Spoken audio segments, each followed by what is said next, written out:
হামের যে প্রাদুর্ভাবটা মূলত হয়েছিল বিগত অন্তর্বর্তীকালীন সরকারের মারাত্মক একটা ভুলের জন্য।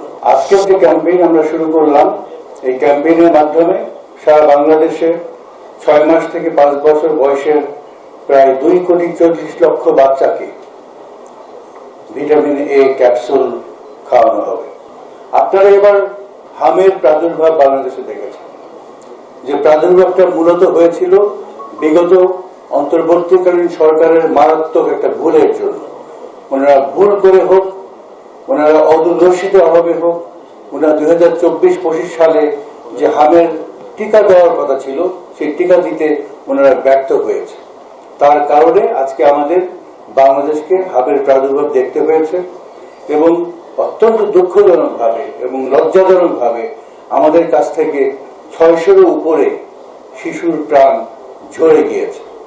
আমি ব্যক্তিগতভাবে অনেকগুলো হসপিটালে আমি গিয়েছি, সেখানে আমি দেখেছি, আমি শুনেওছি যেসব শিশুরা মারা গিয়েছে হামের কারণে বা নিউমোনিয়ার কারণে, একটা বড় কারণ ছিল শিশুর অপুষ্টি। আমাদের শিশুরা অত্যন্ত অপুষ্ট। যখন শিশু অপুষ্টিতে ভোগে তখন সেই শিশুর যে কোনো সংক্রমণের সুযোগ বেশি থাকে, সংক্রমণের আশঙ্কা বেশি বাড়ে এবং সংক্রমণের ফলে যে মৃত্যু ঝুঁকি, এই মৃত্যু ঝুঁকি অনেক কমায়। সুতরাং এই ভিটামিন এ প্লাস যে ক্যাম্পেইন, এখানে প্রত্যেকটা শিশুকে বাড়তি খাবার দেওয়া, শিশুর পরিচর্যা করা, শিশুকে একটা সুন্দর পরিষ্কার পরিচ্ছন্ন পরিবেশে বড় করা, এগুলো যে কতটা গুরুত্বপূর্ণ এই খবর আপনাদেরকে সবার মধ্যে ছড়িয়ে দিতে হবে। খবরের কাগজ, নিখাদ, নির্ভীক, নিরপেক্ষ।